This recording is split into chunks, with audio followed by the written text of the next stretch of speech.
Hello guys, welcome back to the channel. तो आज हम एम्स पैरामेडिकल जो आपको दिख रहा होगा, ये केमिस्ट्री के memory based paper solution. Memory based का मतलब ये होता है ये मतलब स्टूडेंट से डाटा कलेक्ट करके हमने बनाया रहता है। और मतलब 30 के 30 क्वेश्चन ऐसे ही नहीं होते हैं, मतलब कंसेप्ट ऐसा आया होता है एग्जाम में। मतलब फिर हम ऐसे क्वेश्चंस फ्रेम कर रहे हैं which will hit the concept like that. ये वो क्वेश्चन नहीं होते जो एग्जाम में आए हुए, लेकिन कंसेप्ट वही रहता है। तो let's start with the first question. हमारे पास क्या बोलते हैं इसको, प्रोपीन है। इसमें हमने HBr डाल दिया है इन peroxide। Let's take H2O2। इसमें एक डिफरेंस आ जाती है, चाहे मतलब नॉर्मली क्या होना चाहिए था, सी सी मार्कोनी ऑफ रूल BR यहाँ पे लगना चाहिए था अगर HBr ही जितना होता, लेकिन ड्यू टू हमारे पास जो peroxide है, इसकी वजह से मतलब यहाँ पे फ्री रेडिकल्स बन जाते हैं, उसकी वजह से ये जो BR है ये यहाँ पे लग जाएगा।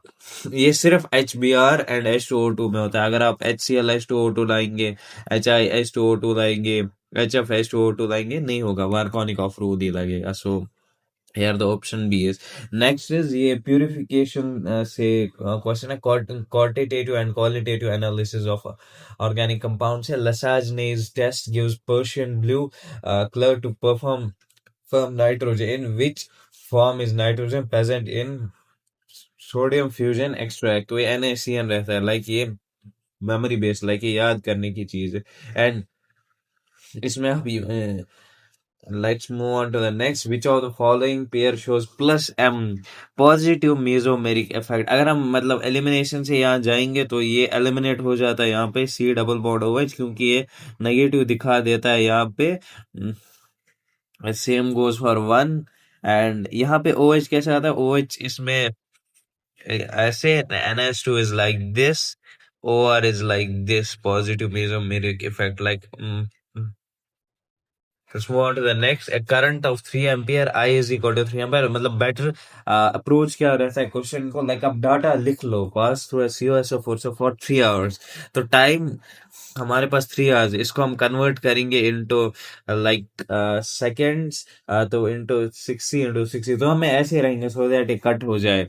देन मास हमारे पास ZIT रहेगा, ZIT। इसमें it is how it's done, तो 63.5 कॉपर का charge divide by 2 into 96,500 into 3 into 60 into 60।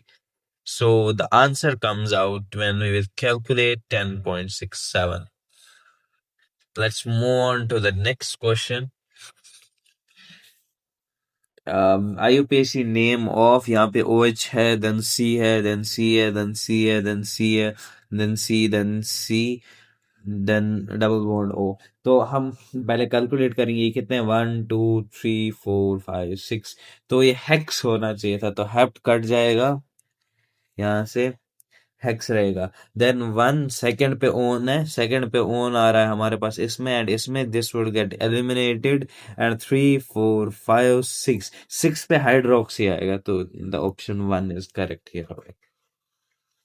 Let's move on to the next question. Which of the following complexes is paramagnetic and which is diamagnetic? पहले हम NiCO4 को पकड़ते हैं, NiCO4 को पकड़ते हैं। इसमें Ni ये कोई चार्ज नहीं होता है, CO पे कोई चार्ज नहीं होता है, तो Ni न्यूट्रलिटी में ही रहेगा। मतलब 3D8 4s2 में कॉम्प्लेक्स फॉर्म में 3D10 में कन्वर्ट हो जाएगा। सो लेट्स गो हियर, 1 2 3 4 5 6 7 8 9 10, ये डायमैग्नेटिक रहेगा। तो first option is eliminated, fourth option is eliminated. Now NiCl4 को हम देखते हैं, तो हमारे पास इसमें से 4 माइनस चला जाएगा, तो इस पे 2 प्लस रहेगा, तो D यहाँ पे हमारे पास 8 में रहेगा, D8 में रहेगा, क्योंकि Cl4 इज वीक लिगेंड, तो ये इसको पेयरिंग नहीं करा पाएगा, ठीक है। तो ये पैरामैग्नेटिक फॉर्म में रहेगा। So the option B is correct in front of S.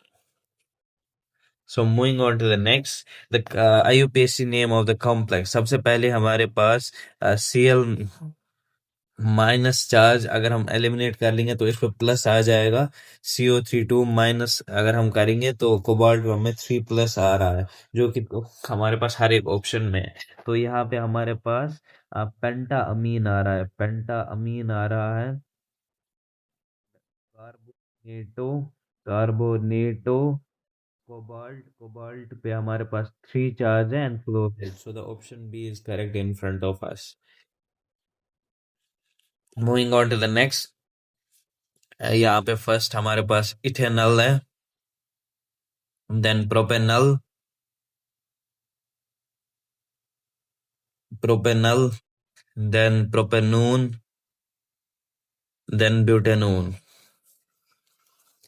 सो हमारे पास इसमें हमें न्यूक्लियोफिलिक एडिशन रिएक्शन देखना है, तो मतलब अगर फॉर एग्जाम्पल फर्स्ट वाले को लेंगे यहाँ पे, तो ये O माइनस यहाँ पे प्लस चार्ज रह जाएगी। तो इस पे कौन सा मतलब सबसे अनस्टेबल रहेगा, मतलब इसको स्टेबलाइज नहीं करना है प्लस चार्ज को। तो सबसे पहले हमारे पास इसमें अब एक कार्बन की वजह से ये हो रहा है, यहाँ पे हमारे पास 2 कार्बन की वजह से स्टेबिलिटी आ रही है। रेस्ट में भी यहाँ पे 2 कार्बन एंड यहाँ पे हमारे पास 3 कार्बन की वजह से स्टेबिलिटी। तो butanone will hold on the last position and ethanol will hold on the first position. अब हमें प्रोपेनॉल एंड प्रोपेनॉन में जो कंफ्यूजन है, हाउ वी कैन क्लियर, यहाँ पे स्टेरिक हिंड्रेंस आ रही है इन केस ऑफ प्रोपेन, क्योंकि उसमें 2 साइड हमारे पास CH3, यहाँ पे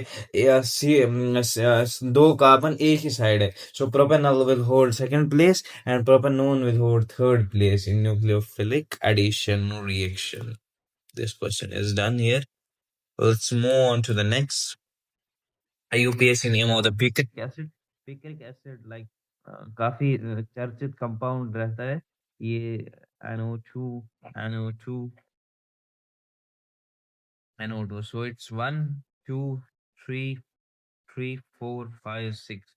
तो ये 2, 4, 6 ट्राई नाइट्रोफिनॉल हो जाएगा हमारे पास। Moving on to our next next सवाल, which is an exam thermosetting polymer. ये पॉलीमर से आया था एंड ये बेकलाइट हो जाता है हमारा। दिस है third tricky question. Let's move on to the next. Vitamin B2 is also known as, ये भी हमारे पास बायोमोलिक्यूल चैप्टर में एक टेबल दिया गया है इसके रिगार्डिंग, तो इट्स राइबोफ्लाविन। अब next, 2 moles of ideal gas undergo isothermal expansion at 200 Kelvin from V1 is equal to 3 liter to V2 is equal to 6 liter. Change in entropy, हमारे पास NR into ln into V2 upon V1 हो जाता है, which is 3 into NR into log of the V2 upon V1। इसमें data निकालेंगे, it's 11.52 joule per Kelvin। Let's move on to the next question। हमारे पास इसमें हमारे पास NH3H2O NH4 plus plus OH minus दिया गया है। इसमें हमारे पास ब्रोंस्टड लाउरी कंसेप्ट, ब्रोंस्टड लाउरी का कंसेप्ट क्या होता है हमारे पास, ब्रोंस्टड लाउरी का कंसेप्ट हमारे पास ये रहता है कि उसमें जो हमारे पास डोनेट कर पाएगा उस H प्लस, उसको हम एसिड बोलते हैं, जो एक्सेप्ट कर पाएगा उसको बेस बोलते हैं। ठीक है, तो हम एसिड हमारे पास वाटर है, क्योंकि हमारे वाटर हमारे पास दे सकता है, मतलब H प्लस हमारे पास दे सकता है। इसमें base which can accept, this is base and conjugate acid इसी का इन बेसिस का मतलब उल्टा हो जाता है यहाँ पे। तो if this is acid, this is conjugate base and this is if this is base, this is conjugate acid। Then moving on to the next, O2 molecule जो है हमारे पास पैरामैग्नेटिक नेचर में हो जाता है, बिकॉज इसमें मॉलिक्यूलर ऑर्बिटल थियरी में अगर हम फिल करेंगे तो इसमें अनपेयर रह जाते हैं मॉलिक्यूलर ऑर्बिटल्स में। The bond order of the Li2 sigma 1s2 sigma star 1s2 and sigma 2s2। तो हमारे पास bonding molecular orbital 4-2, anti bonding molecule divide by 2, तो 2/2 इज इक्वल टू 1। तो ये वाला ऑप्शन एलिमिनेट हो जाते हैं। तो ये डायमैग्नेटिक होता है क्योंकि इसमें लाइक फुली फिल्ड ऑर्बिटल्स यहाँ पे होते हैं, अनपेयर्ड नहीं होते। हम हार्ड वाटर में Ca2 प्लस Mg2 प्लस रहता है, जो कि this is concept, this is third का कंसेप्ट जो हमें रिमेम्बर रखना है। CH4 O2 gives CO2 plus H2O। twice H2O CO2 32 gram of the कन मतलब 2 मोल हमारे पास है तो ये 4 देगा 4 into 18 4 इज 32 3 क्या करी 4 1 4 72 आ जाएगा answer. Red and white force phosphorus में लाइक ये भी थर्ड कलर है व्हाइट फोर्स डिस्क्रीट हो जाता है red is polymer.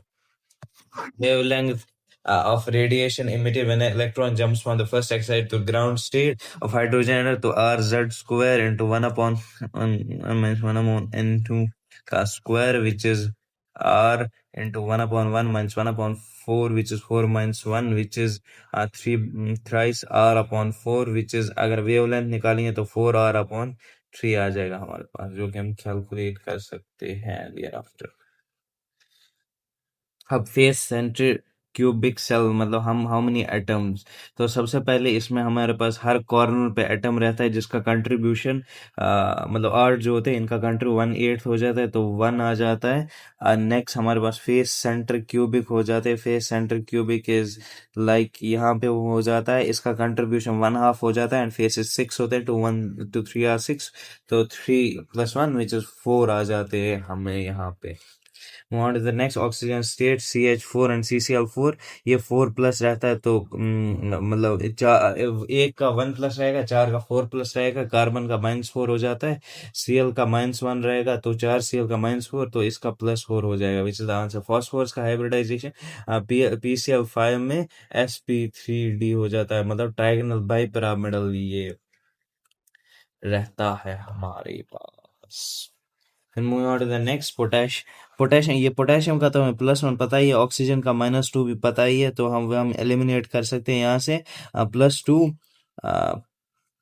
And oxidation number plus twice x minus 14 is equal to 0 twice x is equal to 12 x is equal to 6 तो 6 हमारे पास यहाँ पे आंसर आ जाएगा। Moving on to the next which is are meta directive means जो extract करेंगे ये तो NO2 रहता है क्योंकि इसका स्ट्रक्चर इज लाइक दिस यहाँ पे हमारे पास स्ट्रक्चर ऐसा रहता है and C triple bond N में स्ट्रक्चर हमारे पास लाइक दिस रहता है तो ये मेटा डायरेक्टिंग ग्रुप्स हो जाते हैं। OH NH2 ये ortho para this is ortho para and ये भी ऑर्थोपैरा यहाँ पे रहते हैं ये तो हाइपर कंजुगेशन से रहता है। Moving on to the next bond orders of हमारे पास नाइट्रो ऑक्सीजन का तो हमें पता ही रहता है O डबल बॉन्ड O रहता है 2 रहता है तो इसी ये हम 2 ऑप्शन एलिमिनेट कर सकते हैं। नाइट्रोजन का भी हमें 3 पता रहता है तो ये आंसर वहीं से आ जाता है एंड F2 तो नाइट्रोजन पे हमारे पास 3 रहता है एंड इसमें 14 इलेक्ट्रॉन 15 16 17 18 हम हाफ ऑफ कम करते जाएंगे टू 1.5 इट्स 1 तो हमारे पास 1 रहता है। तो mercury is liquid at room temperature ये बस करेक्ट ऑप्शन इसमें आ जाता है because we know it ideally. Increasing order of the atomic radius तो ये ऐसे रहते हैं फ्लोरीन क्लोरीन ब्रोमीन आयोडीन मतलब due to increase in the number of shells में इंक्रीज होने से एटॉमिक रेडियस भी बढ़ जाता है। कोऑर्डिनेशन और नंबर ऑफ Ni4 इज यहाँ पे हमारे पास कोऑर्डिनेशन नंबर दिया गया है जो कि 4 रहता है। On to the next vitamin B1 ये भी थर्ड क्वेश्चन है ये थियामीन रहता है। अब para with their magnetic property O2 का हम डिस्कस कर चुके हैं ऑलरेडी ड्यू टू मतलब अनपेयर्ड इलेक्ट्रॉन जो इसके रहते हैं उसकी वजह से ये पैरामेडिक रहता है। ये बाकी CO2 एंड NaCl को अगर हम देखेंगे इसमें भी सारे इलेक्ट्रॉन्स पेयर्ड होते हैं Na+HCl- में भी सारे इलेक्ट्रॉन पेयर तो ये डायमैग्नेटिक होता है तो इसकी वजह से हम ऑप्शन डी मार्क कर लेंगे। एंड इसमें Fe3O4 में भी Fe2+ रहता है एंड Fe3+ रहता है जिसकी वजह से वेरी मैग्नेटिक रहता है हमारे पास। So this was all from our side all the very best take care.